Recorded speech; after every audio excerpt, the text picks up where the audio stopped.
여러분, 우리는 지금 코로나 시대를 보내고 있습니다. 참 코로나 시대를 살아낸 여러분을 축복하고 또 격려하고 위로합니다. 코로나 시대, 우리의 운명은 오늘 본문 속 갈대상자 속에 있는 아기와 같습니다. 아기의 운명이 곧 우리의 운명입니다. 갈대상자가 없다면 아기는 죽습니다. 악어를 만나도 죽죠. 풍랑을 만나도 죽습니다. 아기가 사는 길은 공주를 만나야 돼요. 여러분, 갈대상자 속의 아기, 갈대상자는 노아 시대 방주와 같아요. 노아 시대 하나님께서 노아에게 만들라고 했던 그 방주라는 히브리 단어와 이 모세, 아기가 담겨 있는 이 갈대상자가 같은 단어예요. 히브리어로 테바라 그래, 테바. 그러니까 노아의 방주나 이 갈대상자는 테바, 같은 단어라는 거예요. 그러니까 저와 여러분의 운명, 정말 저와 여러분의 삶, 가정과 직장과 일터가 이 갈대상자 안에 들어 있어야 돼요. 놓여 있어야 돼요. 그래야 산다라는 거예요. 이게 무슨 말이에요? 하나님의 은혜가 있어야 산다라는 거죠. 여러분, 이 코로나 시대에 하나님의 은혜가 저와 여러분을 담아줘야 한다라는 거예요. 저와 여러분의 생명을 쌓아줘야 한다라는 거예요. 하나님의 은혜가 없다면, 갈대상자가 없다면 아기가 죽는 것처럼 이 코로나 시대에 하나님의 은혜로 살 수 있다는 말씀입니다. 여러분, 아기의 엄마와 아빠는 아기를 더 양육할 수가 없었어요. 더 집에서 키울 수가 없었어요. 딱 3개월 키웠어요. 왜요? 나로가 모든 아이는 죽이라 그랬어요.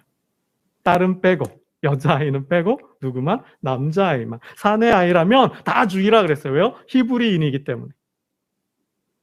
당시 애굽을 통치했던 바로는 이스라엘 백성들을 두려워했어요. 무서워했어요. 그래서 이스라엘 백성들의 인구가, 사람의 숫자가 많아지는 거, 늘어나는 걸 원치 않았어요. 인구가 많아지면 어떻게 돼요?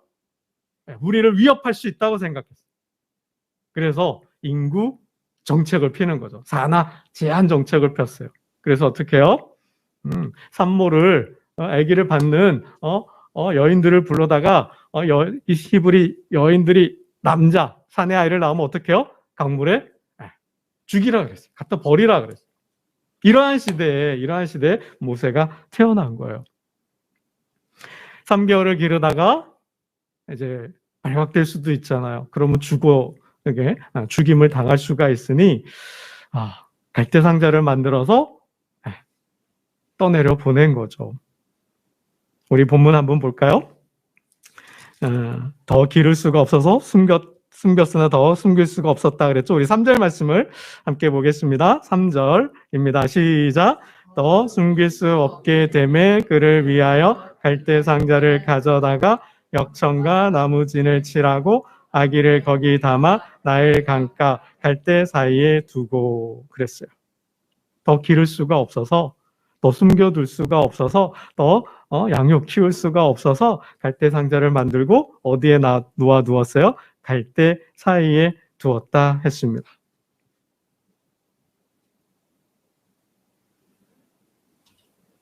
여러분, 우리의 운명이 이렇죠. 갈대상자가 없어도 아이는 죽는 거예요. 갈대 사이에 놓아두었어요. 악어를 만날 수도 있어요. 풍랑이 일면 떠내려갈 수도 있어요. 여러분, 2022년 우리의 운명이 그래요. 우리의 가정과 직장과 일터의 운명이 그렇다라는 거예요. 무슨 일을 당할지 알 수가 없다라는 거죠. 오직 하나님만이 아시는 거죠. 하나님의 은혜가 저와 여러분의 삶 속에 역사하여 만남이 있어야 되는 거죠. 나와 여러분의 생명을 구원해 줄 그 누군가를 만나게 하셔야 한다라는 거예요. 여러분, 아기는 자기의 운명을 결정할 수가 없어요. 갈대상자 속의 아이는 자기의 운명을 결정할 수가 없어요. 살고 싶다고 사는 게 아니에요. 공주를 만나야 사는 거죠. 근데 그 공주도 어떤 공주냐야 하는 거예요. 어떤 사람의 공주냐 이런 거죠. 악한 공주라면, 그죠? 어떤 사람, 어떤 공주냐에 따라서 악의 운명은 결정된다라는 거예요. 악인은 운명을 결정할 힘이, 능력이 없어요. 공주가 어떤 결정을 하느냐에 따라 악인은 결정이 돼요. 아기를 보고 죽여라 하면 아기는 죽는 거예요. 버려라 그러면 어떻게 해요? 계속 갈대 사이에 놓여 있어야 돼요. 떠나보내라 그러면 강을 떠내려 가야 돼요. 악어에게 갖다 주라 그러면 악어 밥이 되어야 돼요. 이게 아기의 운명이에요. 아기는 운명을 결정할 수가 없어요. 그럴 힘이 없어요. 싸울 힘도 저항할 힘도 없어요. 오늘 우리의 모습과 같다라는 거죠. 여러분 코로나를 만났어요. 정부가 방역 수칙을 정하고 코로나를 싸워서 이겨보려고 해요. 극복해보려고 그래요. 우리나라는 힘이 없어요. 치료약도 백신도 미국이죠. 모더나, 화이자, 얀센 그랬어요. 우리나라에서는 만들다 포기했어요. 포기했는지 계속 만드는지 모르겠어요. 그나마 정말 방역 수칙을 통해서 거리 두기를 통해서 손 씻기, 마스크 이러한 정도로 코로나와 싸우고 있어요. 환자가 많이 늘어나니까 병상도 없어요. 그렇죠? 이거 우리나라 실정뿐만 아니에요. 백신이 개발됐어도 계속해서 변종이 생기니까 손을 쓸 수가 없는 거예요. 전 세계가 그죠? 그 강대국, 전 세계를 호령하는 그 강대국 미국도 코로나 앞에 속수무책이에요. 권력도 코로나를 이길 수가 없어요. 돈이 많다고 코로나를 이기는 것도 아니에요. 그렇다고 인간이 지금까지 쌓아온 그 지식도 코로나를 이기는 게 아니에요. 그냥 보이지 않는 그 바이러스, 코로나 바이러스로 인하여서 그냥 전 세계가 모든 게 활동이 중단됐어요. 여행도 못 가요. 관광도 못 해요. 무역도 할 수가 없어요. 사람과 사람 사이에 거리를 두게 만날 수도 없어요. 통제를 당하고 있다라는 거죠. 참 많은 사람들이 그래서 어려워해요.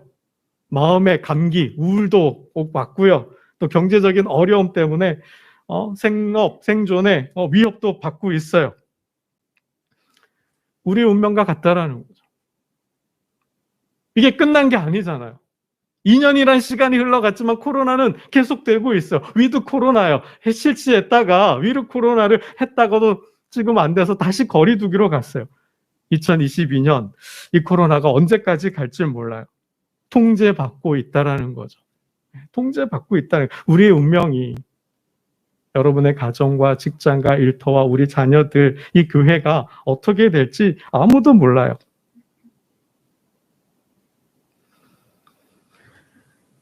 여러분 공주는 선택을 해야 돼요. 공주는 어떤 선택을 했을까요? 우리 6절 말씀을 한번 보겠습니다. 6절 함께 봅니다. 시작.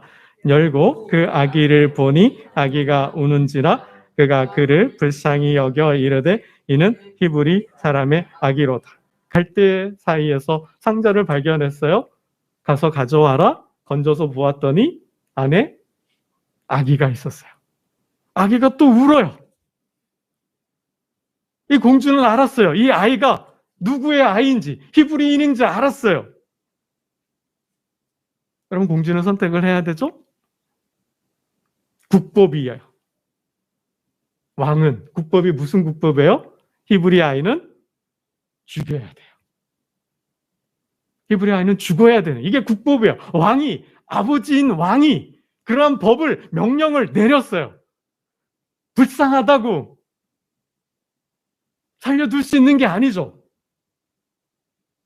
히브리인의 종의 아이예요. 더럽다고 생각할 수도 있잖아요. 그죠? 그렇지 않아요? 종의 아이니까 어떻게 이 아이를 키우겠다고 생각을 해요.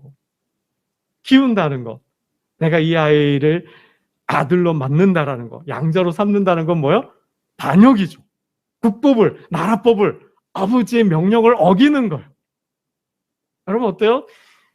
내가 낳은 아이도 아닌데 버려진 아이잖아요. 그죠? 버려진 아이인데 데려와서 내가 키운다? 아들로 삼는다? 여러분 쉬워요? 이거 쉬운 일이 아니잖아요. 더군다나 누구예요? 같은 민족, 애굽인도 아니에요. 히브리인, 종, 더럽고 지저분한 종의 아이라고요. 그런 아이를 데리고 와요? 양자를 삼아요? 내가 아들로 삼고 키워요? 여러분, 공주는 어떤 선택을 해요? 정말 많은 생각들을 해볼 수 있죠. 여러 가지 생각들이 나요. 그 중에서도 가장 극단적 선택을 할 수 있어요. 가서 죽여라. 내버려 두라. 떠나보내라. 악어에 갖다 주라 할 수도 있죠. 근데 공주는 가장 유리한 선택을 해요. 아이에게 가장 유리한 선택을 해요. 그게 뭐예요? 아들로 삼겠다라는 거죠. 그죠? 우리 7절 말씀을 한번 보겠습니다. 7절입니다. 함께 봅니다. 시작. 그의 누이가 바로의 딸에게 이르되 내가 가서 당신을 위하여 히브리 여인 중에서 유모를 불러다가 이 아이에게 젖을 먹이게 하리이까. 그 상황을 누가 지켜보고 있어요? 아이의 누이. 모세에게 누나가 있어요. 모세가 모세 위에 누나가 있는데 이름이 뭘까요? 미리암 누나, 모세의 누나 미리암이 이 광경을 지켜보고 있는 거예요. 갈대 사이에 뒀잖아요. 이 아이가 어떻게 될까 지켜보고 있었거든요. 근데 마침 공주가 목욕하러 왔고 상자를 발견하고 아이를 본 거예요. 근데 아이를 어떻게 해요? 좋아하고 있어. 아이를 보고 기뻐해, 좋아해요. 이 순간 어떻게 해요? 아이가, 미리암이 와서 말을 하는 거죠. 이 아이에게 유모를 불러다 젖을 먹이게 할까요? 그렇게 하라는 거예요. 그렇게 하라는 거죠. 여러분, 이게 하나님의 은혜입니다. 코로나 시대에 이런 하나님의 은혜가 있어야 된다라는 거예요. 공주는 죽여라 할 수도 있어요. 버려라 할 수 있어요. 악어에게 갖다 주라 할 수 있어요. 그러나 하나님이 그 마음을 붙들고 있다라는 거예요. 하나님께서 공주의 마음을 붙들고 그의 삶에 간섭하고 개입하고 계신다는 거예요. 이 상황에. 하나님께서 그 마음을 붙들고 그 마음을 바꿔주셔야 한다는 거예요. 나쁜 생각을 붙들어 주셔야 한다는 거예요. 공주가 승낙했어요. 그럼 이건 하나님께서 감동케 하신 거예요. 하나님께서 마음을 바꾸어 주신 거예요. 여러분, 공주 이 아이가 어떻게 돼요? 젖을 먹이라 그러죠. 단순히 젖을 먹일 뿐만 아니라 뭐 해요? 삭술 주겠다 그러죠. 그렇게 하라 그래요. 어머니를 불러오고, 그죠? 어머니를 불러오게 젖을 먹이라는데 우리 9절 말씀 봅니다. 9절 시작. 바로의 딸이 그에게 이르되 이 아기를 데려다가 나를 위하여 젖을 먹이라.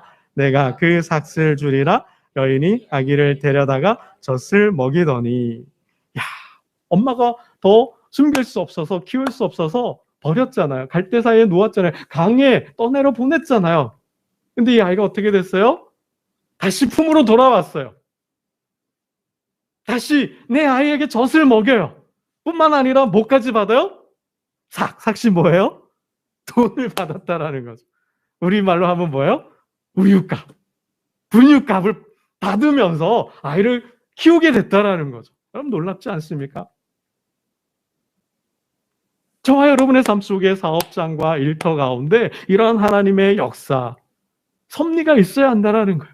바꾸어 주심, 간섭하고 개입해서 바꾸어 주시면 역사가 있어야 한다는 거예요. 정말 세상이 얼마나 악해요. 사람들이 얼마나 악해요. 이렇게 경제적으로 어렵고 먹고 살기가 힘들고 퍽퍽해지면 어떡해요? 죄송하지만 저희 아버님 관리하는 공장에서도 사업이 안 되다 보니까 이 야밤도주 한 분도 계신다 그래요. 제가 또 이렇게 아는 건물주들도 이렇게 보면 저희 상가도 2층이 빠진 것 같은데 이게 각 건물들마다 이게 임대 세를 못 내니까 문 닫는 가게들이 많잖아요. 이러한 때 마음이 흉흉해지는 거예요. 민심이 흉흉해지는 거죠. 그러니까 사람이 점점 악해져요. 그죠? 어떤 사람을 만날지 모른다는 거죠.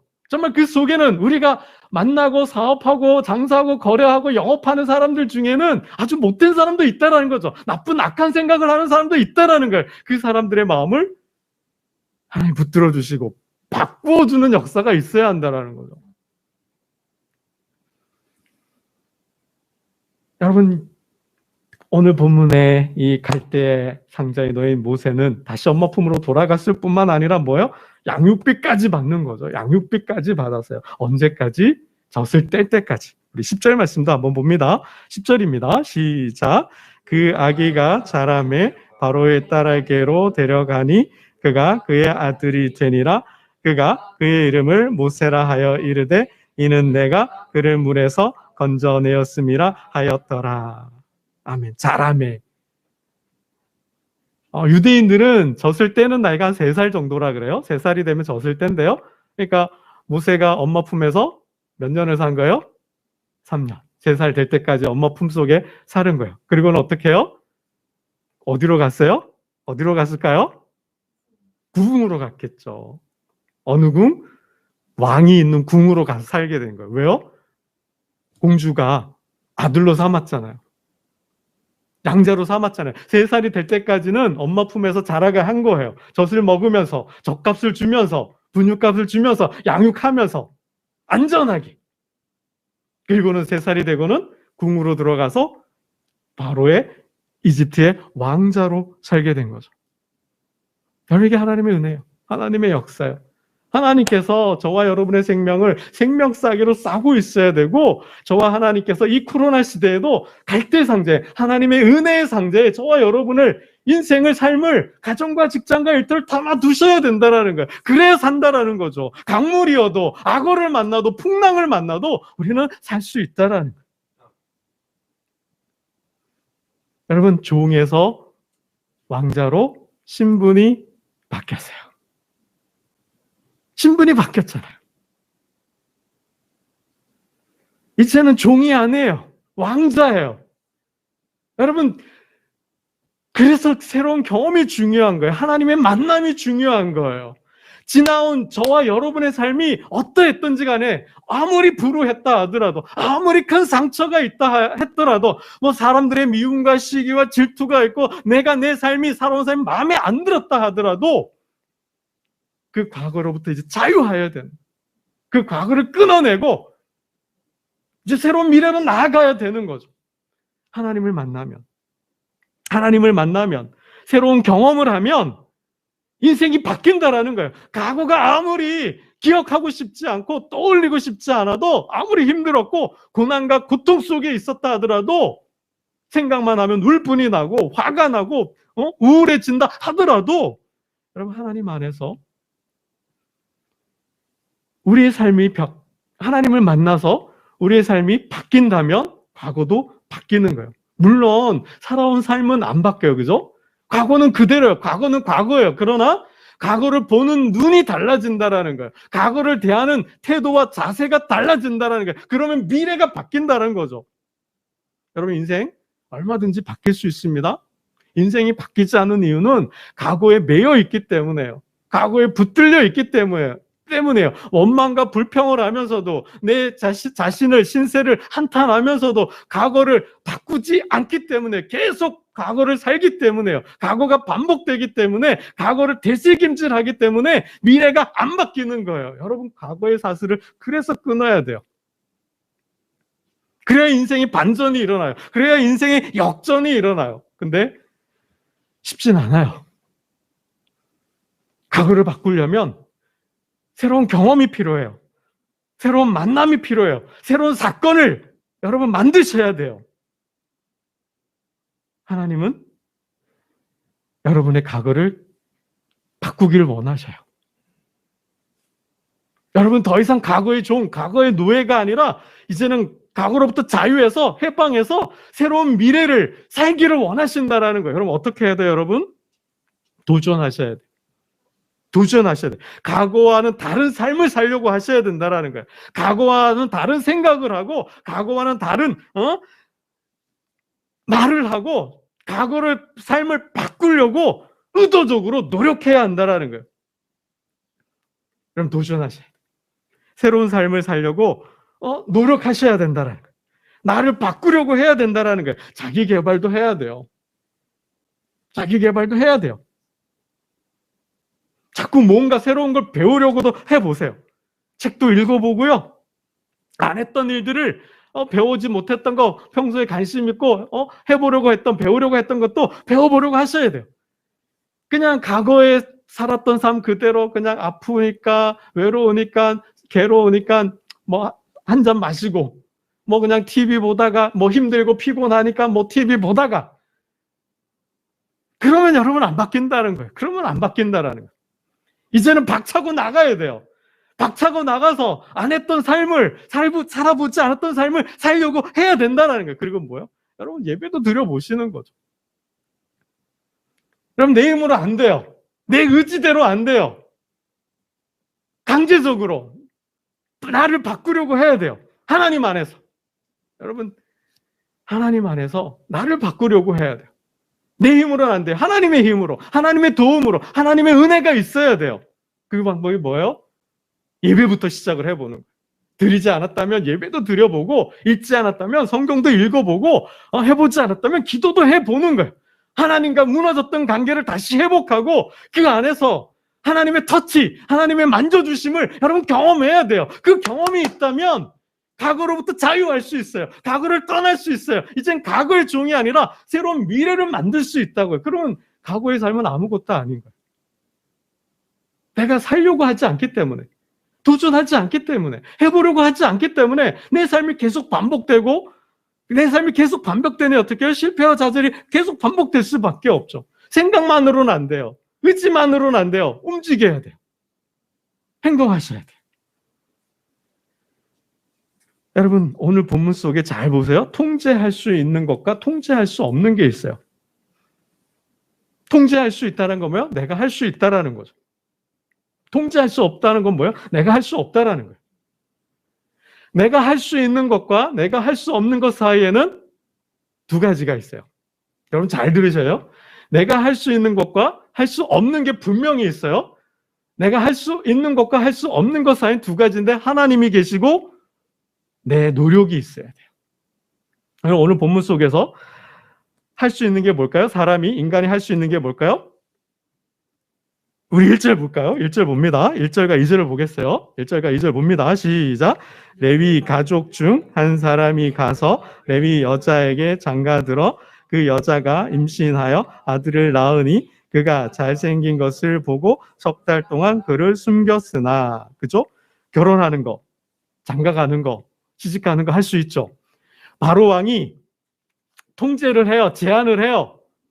그러한 통제, 무단 통치, 철권 정치 속에서도 여러분 할 수 있는 게 있잖아요. 뭘 할 수 있어요? 결혼할 수 있잖아요. 결혼했어요. 결혼했으니 아이도 가질 수 있죠. 그죠? 그리고 아들도 얻었어요. 발각되면 아이가 죽으니 숨겨둘 수 있는 것까지는 뭐예요? 그래도 할 수 있는 거예요. 이 통제, 무단 통치, 철권 통치 속에서도 할 수 있는 것들이 있어서 이렇게 할 수 있는 거예요. 근데 할 수 없는 건 뭐예요?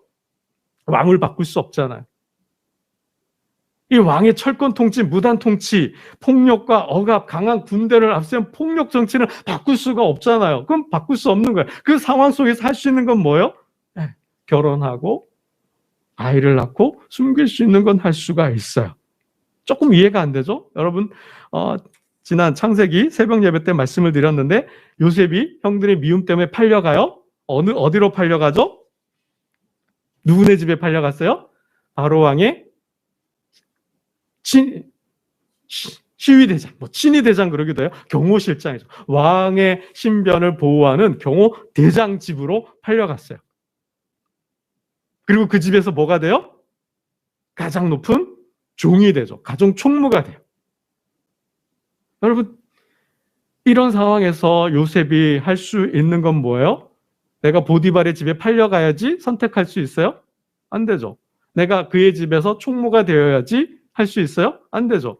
내가 주인의 사랑을 받아야지 할 수 있어요? 안 되죠. 내가 나를 통해서 보디발을 내 주인을 복을 줘야지 여러분 할 수 있어요? 안 되죠. 이건 다 할 수가 없는 거예요. 그건 누가 할 수 있어요? 하나님께서 하실 수 있죠. 얼마나 많은 집이 있어요? 얼마나 부자들이 많아요? 얼마나 힘 있는 정치인들이 많아요? 그 중에서도 왕의 최측근 보디발의 경호실장 집에 팔려갔어요. 누구의 역사예요? 하나님의 역사죠. 그 집에서 총무가 됐어요. 얼마나 똑똑한 사람이 많겠어요? 얼마나 잘난 사람이 많겠어요? 근데 요셉은 뭐예요? 이방인이잖아요. 히브리인이잖아요. 근데 총무가 될 수 있어요? 안 되는 거죠. 이건 뭐예요? 누구의 역사예요? 하나님의 역사죠. 주인의 사랑을 받아야 돼요. 아, 주인님, 저 이렇게 얼굴 잘생겼잖아요? 저 이렇게 서울대학교 나왔잖아요? 저 이렇게 잘난 사람이라니까요? 나 총무로 세워주세요. 돼요? 안 되는 거죠. 누구의 역사예요? 하나님의 역사죠. 여러분, 할 수 있는 것과 할 수 없는 것이 있어요. 이 사이에 누가 있어요? 뭐가 있어요? 하나님이 계셔요. 하나님께서 요셉을 주인의 사랑을 받게 하고 보디발의 집에 가게 이게 뭐 불행 중 다행이라는 거죠. 형들의 미움을 사가지고 시기와 질투 가운데 팔려간 건 불행한 거예요. 종살이하고 하는 거 불행한 거예요. 그러나 그 불행한 삶 속에 뭐가 있어요? 하나님의 은혜가 있어요. 하나님이 붙들어 주시는 거예요. 가정 총무가 되고 보디발의 집에서 그저 나중에 애굽의 총리가 될 수 있는 길을 하나님께서 만들어 주시는 거예요. 이게 하나님의 은혜라는 거예요. 근데 그럼 요셉이 아무것도 안 했는데 총리가 되고 가정 총무가 되고 그랬을까요?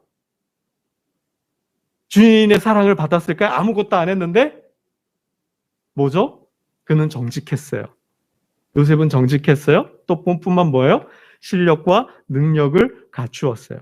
애굽의 언어를 할 줄 알고 사무와 행정을 할 줄 알고 그죠? 한 가정에 한 나라에 경영할 수 있는 능력을 실력을 갖췄다라는 거. 여러분 이게 뭐예요? 내가 할 수 있는 것은 해야 된다라는 거예요. 그나마 아기의 엄마인 모세의 엄마인 요게벳과 요게벳이 뭐예요? 왜 다른 곳이 아니라 왜 산에 갔다가 안 두고 들에 갔다가 안 두고 왜 갈대 상자를 이 나일강에 여기다가 갈대 사이에 놓았을까요? 지혜라는 거예요. 지식과 정보가 필요하다라는 거예요. 여러분 요거 볼게요. 우리 5절 말씀 읽고 말씀을 이제 정리하겠습니다. 5절입니다. 5절 함께 봅니다. 시작. 바로의 딸이 목욕하러 나일강으로 내려오고 시녀들은 나일강가를 거닐 때에 그가 갈대 사이에 상자를 보고 시녀를 보내어 가져다. 왜 다른 곳이 아니고 공주가 목욕하러 오는 곳에 갈대 상자를 아기를 둔 상자를 두었을까요? 여러분 여기에는 엄마 요게벳의 지혜가 있는 거예요. 공주에게 아들의 운명을 맡긴 거죠. 여러분 나일강은 신성한 강이에요? 신들의 강이에요? 그곳에서 목욕을 하면 깨끗해진다고 생각했어요. 그래서 목욕을 하는 거예요. 그러면 또 뭐예요? 건강한 아이를 가질 수도 있다고 생각해요. 그러면 어떻게 해요? 다산, 아이를 많이 갖고 아이를 못 낳는 여인들이 그곳에 와서 목욕을 하면 아이를 가질 수 있다고 생각하는 거예요. 그런 능력이, 힘이 생긴다고 생각을 하는 거예요. 뿐만 아니라 자신을 정결케 하는 곳이 바로 이거는 아무나 못 가요. 바로 왕이 여인들이 목욕할 수 있는 구역을 딱 정해놓은 거예요. 남자들은 접근 불가한 거죠. 그래서 어떻게 해요? 이곳을 요게벳은 누이는 알고 있는 거죠. 그래서 이 모세의 운명을, 아기의 운명을 누구한테 맡긴 거예요? 공주에게 맡긴 거죠. 여러분, 코로나 시대에 우리가 할 수 있는 것은 해야 돼요. 준비할 것들은 준비해야 돼요. 갖출 것은 갖춰야 돼요. 쌓을 것은 쌓아야 돼요. 그러면서 코로나와 싸우는 거예요. 그러는 중에 뭐예요? 하나님은 좋은 만남을 갖게 하시는 거죠. 하나님의 은혜 가운데 하나님의 그 역사가 사람을 바꾸고 상황을 바꾸고 우리가 나아갈 수 있는, 걸어갈 수 있는, 살 수 있는 길을 만들어 가신다라는 거예요. 두 손 두 발 다 놓고 아무것도 하고 있지 않으면 기회는 안 와요. 살 수 있는 기회는 오지 않는다라는 거예요. 분명히 할 수 있는 것과 할 수 없는 것 사이에는 하나님이 계시고 또 하나 뭐예요? 준비. 우리의 노력과 애씀이 있다라는 것이죠. 여러분, 돈을 주고 집은 살 수 있잖아요? 집은 사는데 행복도 살 수 있어요? 화목도 살 수 있어요? 살 수 없어요. 우리는 책을 돈 주고 살 수 있어요? 그러나 책 속에 담긴 지혜도 살 수 있나요? 책 속의 지혜는 어떻게 해요? 내가 읽고 연구하고 실천해 보지 않으면 얻을 수 없죠. 여러분, 내가 약을 산다고 건강까지 살 수 있나요? 아니죠. 내가 여러 사람을 산다고 해서 사람의 마음까지 살 수 있나요? 아니에요. 노력이 필요해요. 애씀이, 수고가 필요해요. 여러분, 할 수 있는 것과 할 수 없는 것이 있어요. 할 수 없는 건 하나님의 영역이에요. 그러나 그 하나님의 은혜를 내가 받는 것은 내가 정직하고 실력을, 능력을 쌓아갈 때에 하나님은 그 길을 열어주신다라는 거예요. 오늘 모세의 삶을 열어주셨던 것처럼, 과거를 치유하고 회복하고 미래로 나아가게 하셨던 것처럼 오늘 새로운 도전과 새로운 경험을 통하여서, 하나님 경험을 통하여서 미래를 희망으로 바꾸는, 만들어가는 저와 여러분 되시기를 주님의 이름으로 축원합니다. 기도드리겠습니다. 하나님 아버지, 할 수 있는 것과 할 수 없는 것이 있습니다. 그 사이엔 하나님이 계시고 하나님의 은혜, 역사가 필요로 합니다.